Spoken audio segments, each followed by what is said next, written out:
When we're talking sports, regardless of what time of the year it is, how many times do we say, oh, it's just one game? Don't get too high. Don't get too low. Oh, he just had a fluke game. Oh, it's just one bad game, right? How many times have we had these conversations over and over and over again? Well, after week one of this NFL season, I personally have a bunch of takeaways, and I think we learned a lot about a lot of quarterbacks. The big picture I wanted to get into today is definitely Aaron Rodgers, but there's a few other quarterbacks I wanted to touch on real quick that I think we learned a lot about. Lamar Jackson. Lamar Jackson is an elite athlete. He is far from an elite quarterback. I know that may hurt a lot of people's feelings, but that is the sad truth. Number two, as a Jets fan, Zach Wilson looked very promising the second half, was very poised in the pocket, was able to throw the ball downfield, looked confident despite that Jets having a brutal offensive line. So I will say carefully, he might, and I say he might, maybe just be that guy that Jets fans have been looking for since the bubonic plague pandemic in 1400 BC or whenever that was, last time the Jets had a true franchise quarterback, Joe Namath. On the flip side, Sam Darnold. Sam Darnold sucks at quarterback. Sam Darnold sucks. Having Christian McCaffrey in the backfield to dump the ball off all day long really is a great luxury to have, where you can inflate your numbers and inflate your stats to look like you had a respectable game, but he was god-awful that entire game. He had Hall of Fame expectations coming out of USC, and it's pretty safe to say Sam Darnold looks like he's going to be a bust. That's that. Also, Andy Dalton.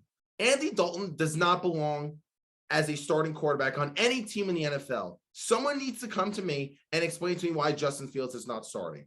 Here are some wise words of encouragement and understanding of how to actually get better at something in anything in life. You need to do it. Hands-on experience is the best experience. Justin Fields sitting on the sidelines watching Andy Dalton, a Joe Schmo, mediocre quarterback in his when he was in his prime, play is not getting him better. Justin Fields needs to be on the field. He needs to experience the good, the bad, the ugly. He needs to get more snaps. And I think Justin Fields could be an elite quarterback in this league in years to come. And last but not least, please do not get any false hope.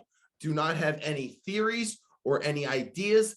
Colin Kaepernick does not deserve a job in the NFL. And no, he is not better than any of those quarterbacks. He doesn't deserve to be a starting quarterback, a backup quarterback, a third string, a fourth string, a practice squad player. Colin Kaepernick's career is over and for good, and he should never even think about going the NFL again. Just had to throw that out there. Don't know whom it may concern. But the big picture, Aaron freaking Rodgers. What the hell was that? What was that? What we learned about Aaron Rodgers is we should never, and I mean never, include him in any sort of GOAT conversation. Before Patrick Mahomes came around, we looked at Aaron Rodgers as the most talented quarterback in the history of the NFL.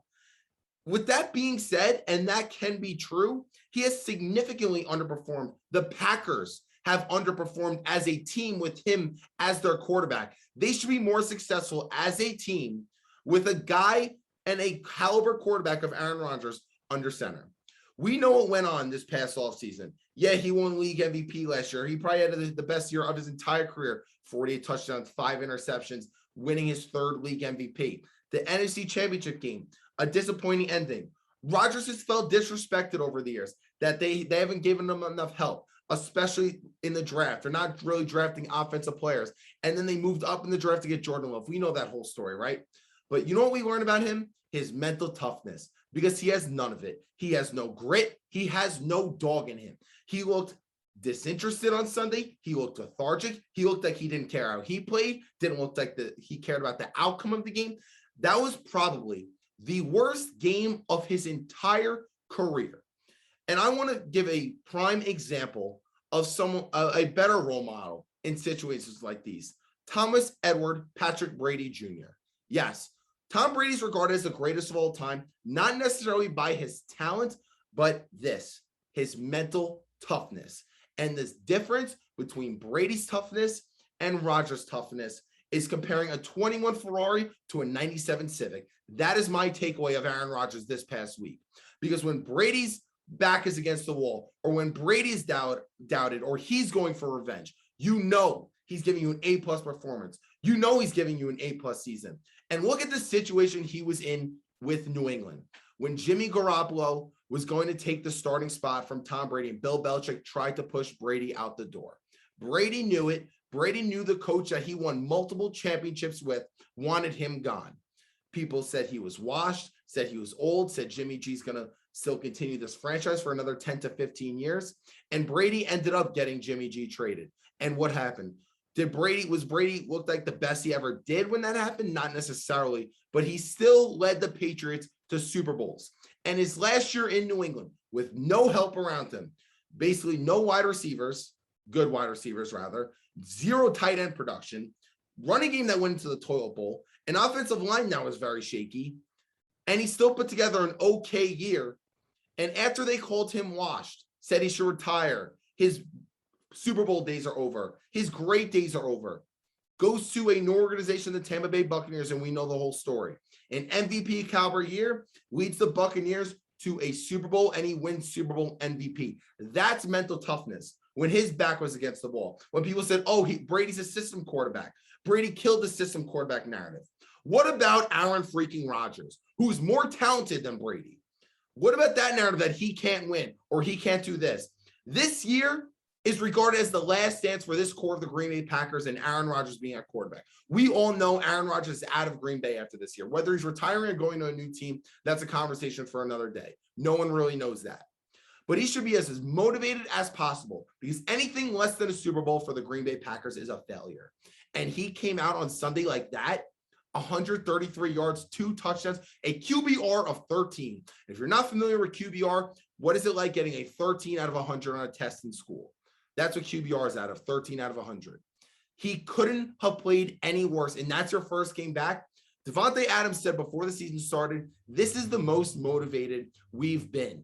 The most motivated, and that's when you come out against a New Orleans Saints team after Drew Brees retired. Are you kidding me?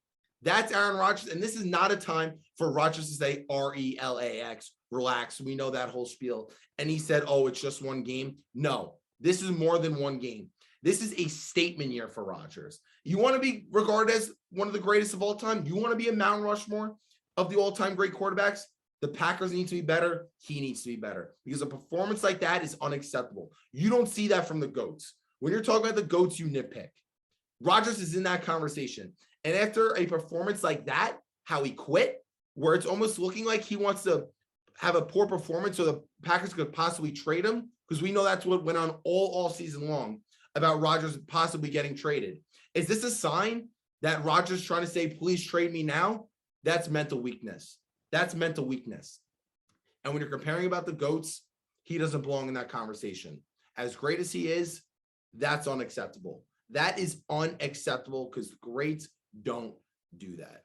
But please let me know in the comment section below if you believe Rodgers' performance was not necessarily intentional, but a sign that he wants to be traded, or was it just one game and we need to relax? Let me know in the comment section below. And again, thank you for watching the Falco Takeaway. Thank you for watching my content. And if you haven't already, make sure you follow the Falco Takeaway on Instagram and YouTube to check out more of my content.